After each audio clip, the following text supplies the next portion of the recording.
সুপ্রিয় দর্শক, আসসালামু আলাইকুম। আমরা এখন অবস্থান করতেছি গাজীপুরের পুরাবাড়ি এলাকায়। ময়মনসিংহ টু ঢাকা যে রুটটি রয়েছে, ময়মনসিংহ টু ঢাকা রুটের মধ্যে কিন্তু ব্যাপক পরিমাণ জ্যাম লেগে রয়েছে প্রায় 2 থেকে 3 ঘন্টা যাবৎ। এই জ্যামের মূল উদ্দেশ্য হলো গার্মেন্টস শ্রমিক আন্দোলন শুরু করেছে। গার্মেন্টস শ্রমিক যারা রয়েছে সবাই কিন্তু আন্দোলন করতেছে। রাস্তার মধ্যে কোনো গাড়ি ওরা কিন্তু সামনে এগোতে দিচ্ছে না, কিন্তু ঢাকা টু ময়মনসিংহ যে রুটটি রয়েছে সেই রুটের মধ্যে ব্যাপক পরিমাণ জ্যাম। তো সামনে যাওয়ার জন্য কোনো ব্যবস্থা হয়নি। আমি নিজে পায়ে হেঁটে 2 কিলোর মতো এসেছি, তারপরে কিন্তু তাদের যে জ্যামটা হচ্ছে সেটা দেখতে পাচ্ছি। মানে প্রতিটা শ্রমিকের হাতে কিন্তু লাঠি শুটার রয়েছে, দেখেন সবাই কিন্তু লাঠি শুটার নিয়ে তারপরে কিন্তু ধরেন আন্দোলনে নেমেছে।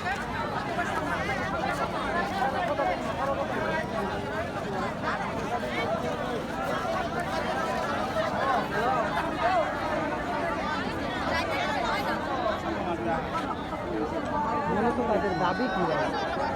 দাবি কি? বেতন বেতন বৃদ্ধি। না না না বেতন দেয় না, বেতন পাই বকেয়া, বুঝতে পারছি। 5 মাস ধরে বেতন আটকাবার কারণে তারপর কিন্তু বেতন দাবিতে কিন্তু আটকে রেখেছে। নেতাটা কি বাইরেই কইতে পারে না, এগুলো একটা হ্যাঁ গো, নেতাটা কি অ্যাম্বুলেন্স তো যাইবা দিতেছে না। একটা অ্যাম্বুলেন্স আছে, একটা অ্যাম্বুলেন্স তো যাইবা দিতে পারতেছে না। পাবলিক সেটতে গিয়া গো 100 ফিটের কেমন পরে ব্রাঞ্চের মতো আর কি করে ইয়াও পাইতো না। রাস্তা কি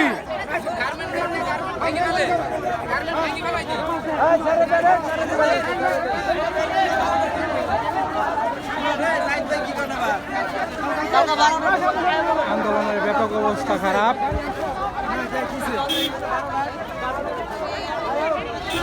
এই যদি হয় দেশের পরিস্থিতি, স্বাধীন দেশে যদি এই কাজকর্ম হয় তাহলে সাধারণ পাবলিক কোথায় যাবে? স্বাধীন দেশে স্বাধীন দেশের কার্যক্রম সবাই রাস্তার মধ্যে বসে স্বাধীন দেশের নিরাপত্তা পালন করতেছে।